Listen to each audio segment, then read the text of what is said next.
A visitor? What do I say? It's been so long since I've had company. Oh, it's you. What a surprise. Not a lot of other folks come and visit these parts. I should have known. You should already know me, but just in case. My name's Larry. I was here to be closer to my son, William. Every time I came back to these woods, I could feel him again. If only I could tell him how sorry I am. That's enough about me. We're here for you. These woods hold the answers to your questions. Everything will be explained soon. And this time, please pay attention.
So happy we decided to go camping. It's so peaceful in the woods.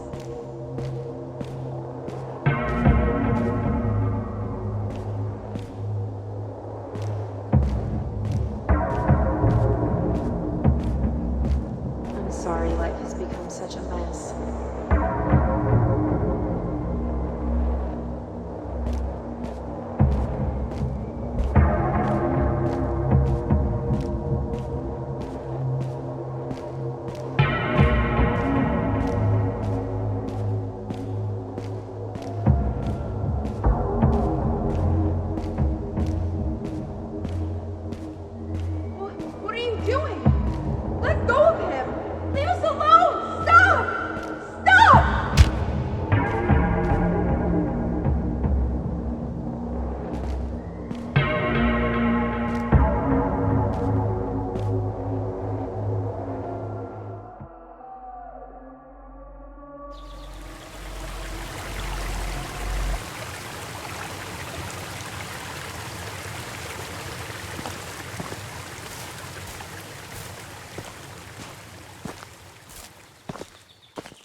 William's axe. I remember taking him to town, letting him choose his first axe. Once we got back to the cabin, he couldn't stop trying to cut down every tree in the woods. There'd be nights it would get so quiet, all you'd hear are the birds and the sound of that axe like a heartbeat outside.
Fire brings people together out here. You understand. When the chores around the cabin were done, William would always beg to get a fire going by the river. Of course, it always started out as a much larger fire than we needed for our little pit. Nothing to distract you. No worries, guilt. We were at peace with the world.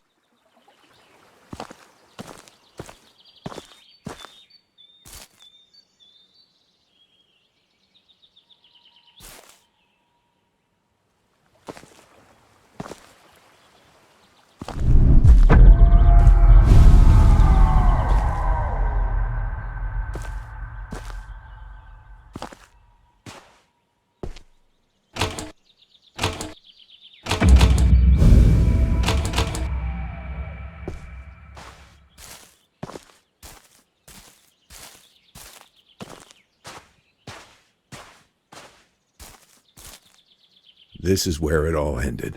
This is where I drunkenly fell asleep and failed to protect my boy, William. Because of me, he drowned.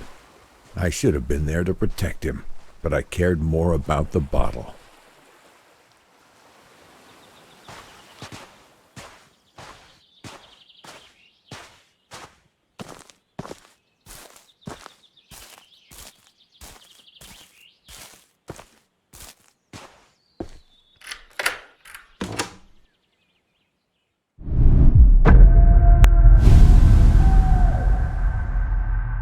The place feels so empty without William, but it's held up well over the years.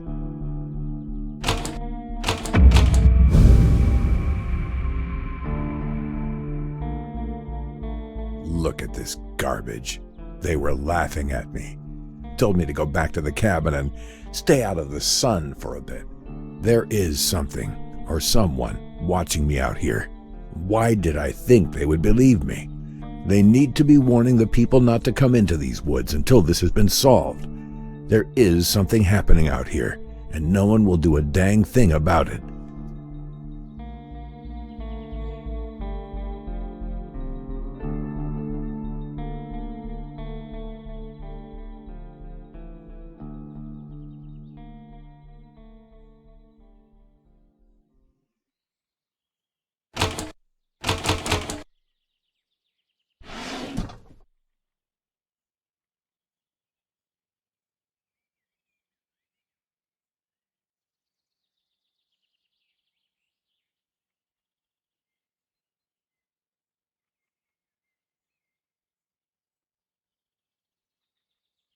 Why was somebody bringing chemicals out here to the woods?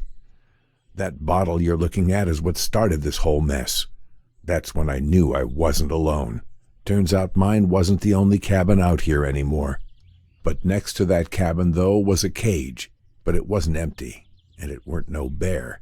It had fur, gray and black like a wolf. But it also had skin, rough like a man. I couldn't make sense of what I was seeing. I grabbed this bottle, hoping I could bring it to the police. Maybe then they would believe me.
Why can't I have peace?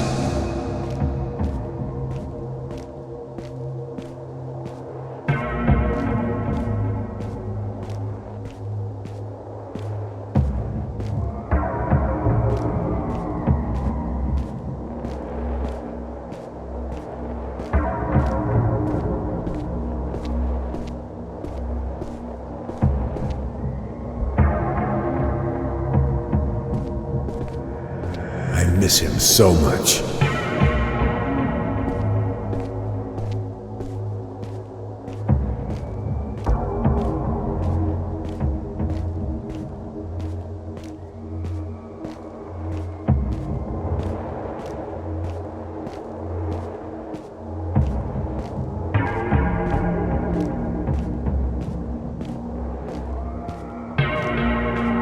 Why don't you let me leave this place?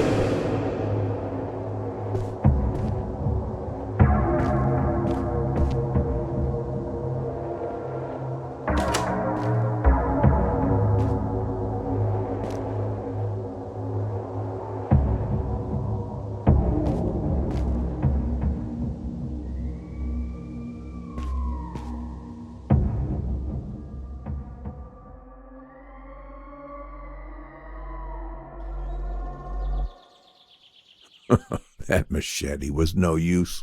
I should have left this place when I found that cabin. I knew what I felt wasn't right. I just didn't know that night would be my last. I didn't know what it was, but what I saw in that cage had come for me. Whoever made that thing must have known I went to the police. This is where my story ends, drunk and scared in a corner. Is this how William felt? Alone and scared? Your story carries on. You must learn the tales of these woods. They're what's holding us back. We all live with our actions, our consequences. But do you? Go now. There's someone else who would like to see you.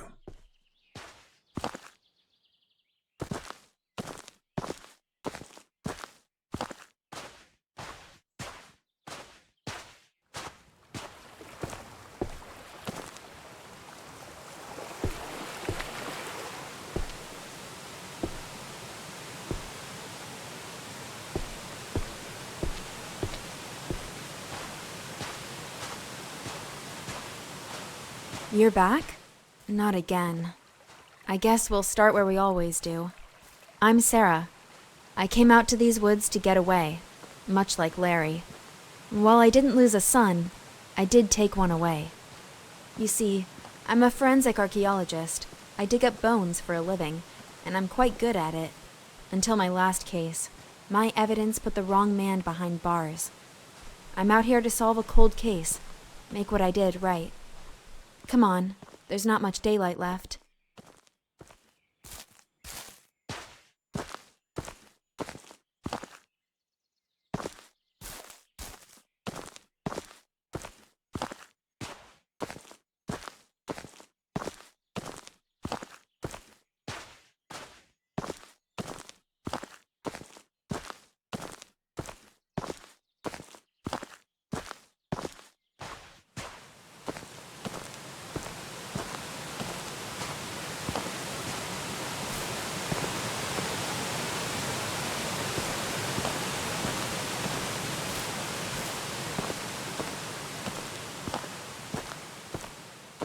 The first place I dug. Being an archaeologist, you learn over time to never expect anything on your first attempt. It's like waving a magnet at a haystack in the vague hope you'll find the needle, but you have to start somewhere, and for me, this was it. I didn't find much, although it was nice to rule out the area.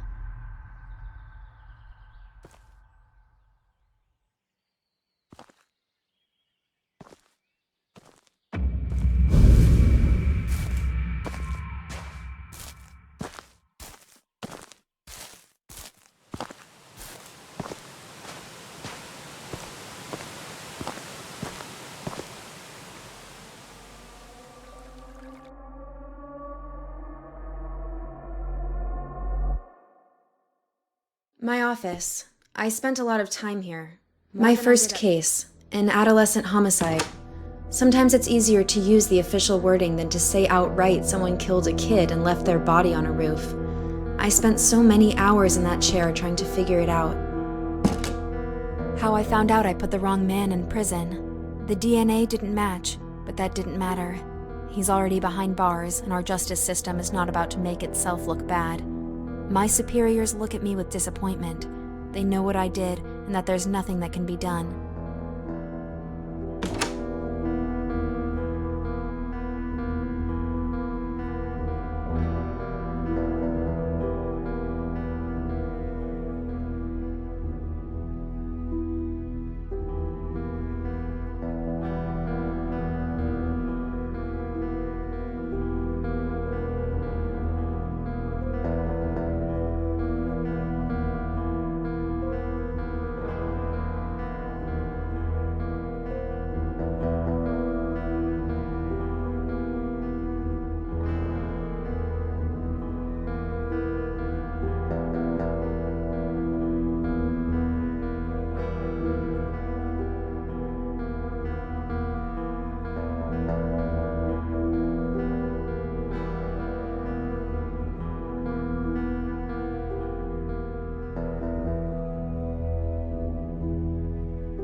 What the hell? Who did this? My office, all my things, my papers, my files.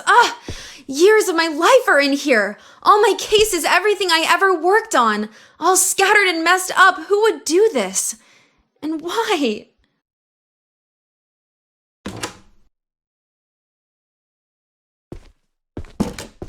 So many pieces. Sometimes it's only when you step back and take a look at the whole tableau that you can make sense of where each individual fragment belongs, what it all means. But you, I could never make sense of you. And now this? How dare you!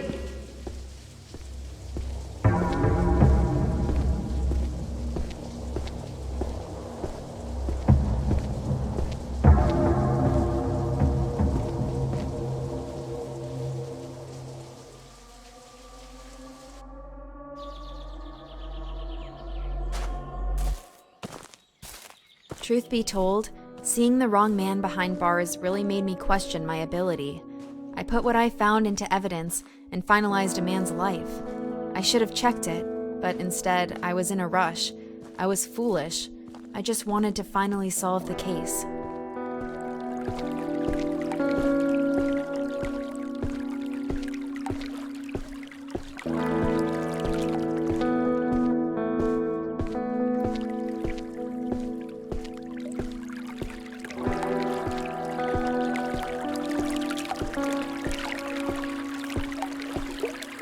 Nothing here either except animal bones.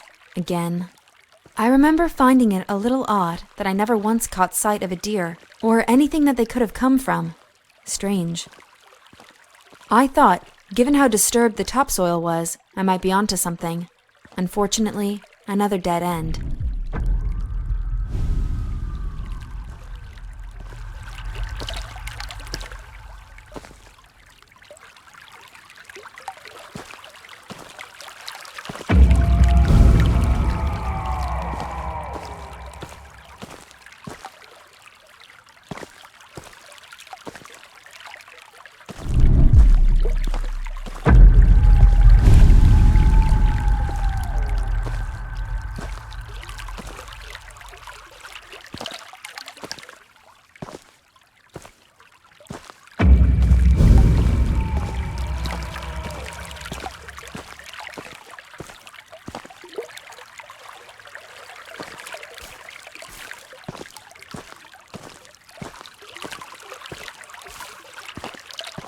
The strangest thing happened one morning while I was digging. I started to feel something watching me. I'm not crazy, but we've all had those moments. This felt too real. I haven't seen any animals in the woods. What could be out there? I kept digging, but that feeling lingered.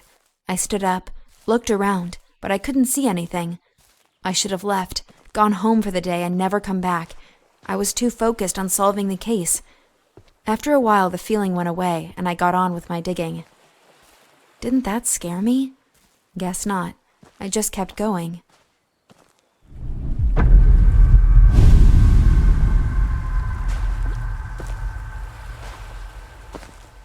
I was kind of starting to freak out by this point. I needed to solve this case. Thinking back, it was stupid of me to think I would find the answers so quickly. I was rushing again. If I wasn't careful, I could lose my job, put another person away that doesn't deserve it. But they had to be out here somewhere, and if I wasn't finding them, where else could they be?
How could you do this?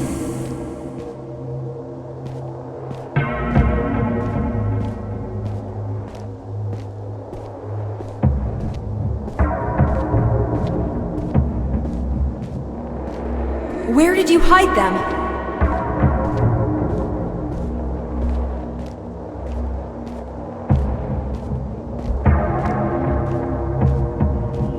Please give us peace.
Ironic, for someone so used to discovering and excavating lost bodies, that I'd become one myself. For all the years I spent unearthing bodies, it seems unfair somehow that mine ended up like this. Just laid out in the open, broken and discarded. Maybe I deserved this. I was fooled by the beauty of these woods. I only hope that you can find the answers you need, that everything that happened was not in vain. Push forwards, but prepare yourself. You stand on the verge of a terrible darkness.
You're here, finally.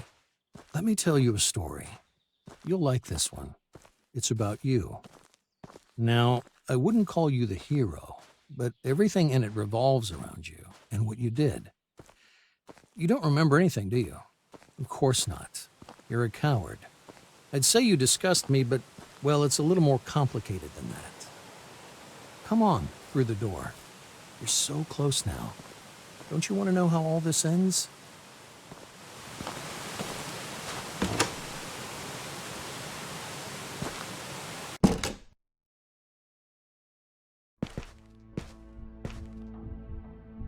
The old lab.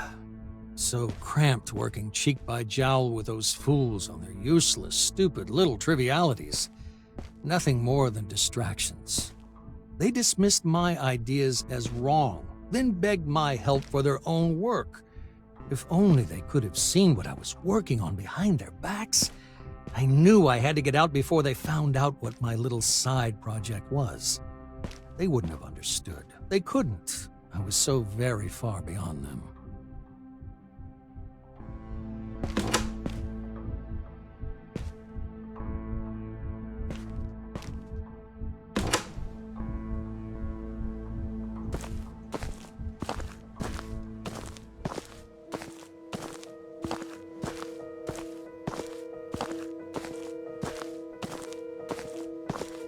Isolation. Space to breathe, to think, to work.